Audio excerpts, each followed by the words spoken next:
everybody. This will be the second of our art masterpiece projects for this month, April. And today I'm going to talk to you about an artist that we now know as Andy Warhol.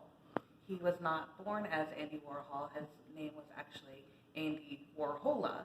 But after a magazine misspelled his name, he decided he liked that better. Andy Warhol is a product of the 1960s. And if you know anything about the 1960s, you know that it was a time where people wanted to change things. It was less about being just like everybody else and more about what's called the counterculture. You wanted it to be something different. You wanted to change the norm. And Andy Warhol kind of became an icon of that movement. He became known as the father of what's called pop art. A lot of pop art, you'll see it and you'll know automatically what it means. Let me tell you a little bit more about Andy's life. Now, it was said that he was born August 6, 1928 in Pittsburgh, Pennsylvania. However, another fun thing about Andy Warhol is that his birthday was never written down. So he often changed his birthday, which I guess in his world would mean a lot of parties. And he was frequently sick as a child and spent a lot of time in bed. And so he, as a sick kid, drew a lot of pictures and listened to the radio and became kind of obsessed with celebrities, people who were famous for movies and TV during that time. He studied fine art in college and then moved to New York City. He created advertisements for soup cans and Coca-Cola and anything that they would use in magazines. Andy says that he ate Campbell's soup up to 20 times a week. So it's kind of no wonder why one of his most famous paintings was focused on soup cans, and I'll show you that here in a minute. He didn't paint. Well, he did paint, but he also did something called screen printing, and that allowed him to produce mass quantities of pictures. Before I get into the Campbell soup cans, he loved cats. And oftentimes you'll see him in his self-portraits with his cats. He founded a place called The Factory, and oftentimes you would see celebrities and musicians and artists all hanging out at the factory, and it was kind of known as a big hippie kind of place. So Andy actually was shot 3 times by one of his fans, but then he recovered and he ended up dying of complications with his liver. So again, he had this great life full of celebrity and being famous and mystery. And so his prints are very colorful, and he wanted to make things that popped because of his obsession with celebrity culture. So that's where it came to known as pop art. Okay. This is one of his most iconic pictures, and it's the Campbell soup can. And he painted this each time and then combined those on a screen print. Okay, and this painting kind of represents the idea of things being mass produced, of that you can get 32 soup cans in a minute, whereas back in the old times, things would have to be handcrafted and things would be slow. He wasn't saying that mass production was a bad thing. He was just saying that this was the vision of the future. All right, and so as you can see, it is very bright and colorful, and you see the same repeating pattern of this Campbell's beef noodle soup. Okay? All right.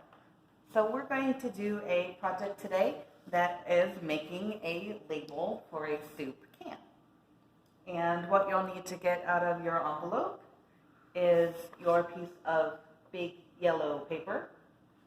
You are going to need some tape. You are going to need some markers. And you are going to need some scissors.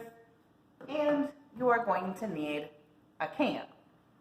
In this case, I'm using a jar of peanut butter.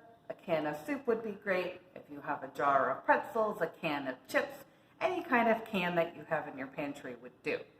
If you don't have a can, don't worry. This paper is thick enough where you can make a cylinder shape, and it will keep its cylinder shape so it kind of looks like there might be a can in there.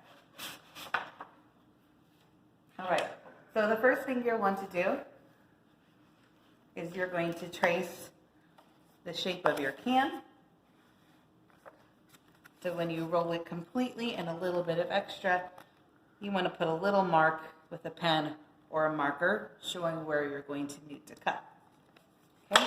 Then at the top, where you feel the top of your can, I'm going to make a little mark so I know where to cut for the top. Okay? So then you're going to cut that out. I already did it. So you're going to get your shape that fits your can. And don't worry if it's perfect, you could just trim it or fold it. Okay? Then I'm going to use some tape.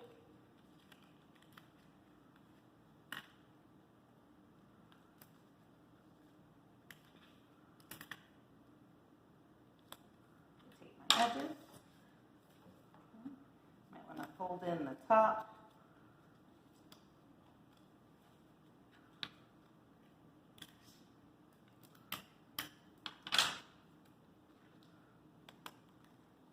Never going to know this is going to be peanut butter again. Instead, it's going to be my soup can. Okay, so now I have a nice can, and now I need to design a label. I don't have to copy the Campbell soup can at all. I can make it whatever I like.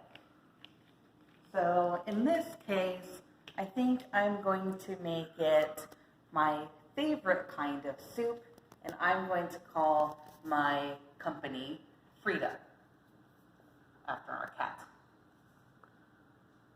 So I'm going to just make my label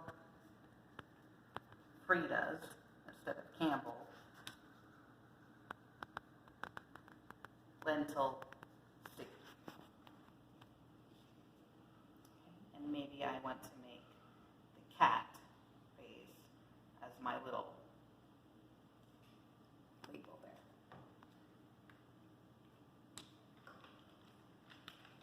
Alright, so then I'm going to add some color. Because I want people to buy my soup.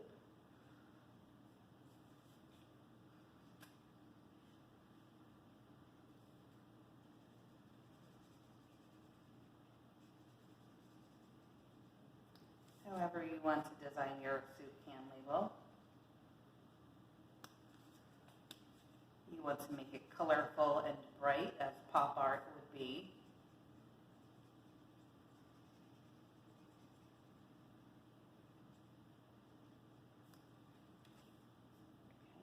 Okay. And if you really want to, you don't have to. But if you would like to go take the next step, you can even put some of the nutrition information on the back if you want to.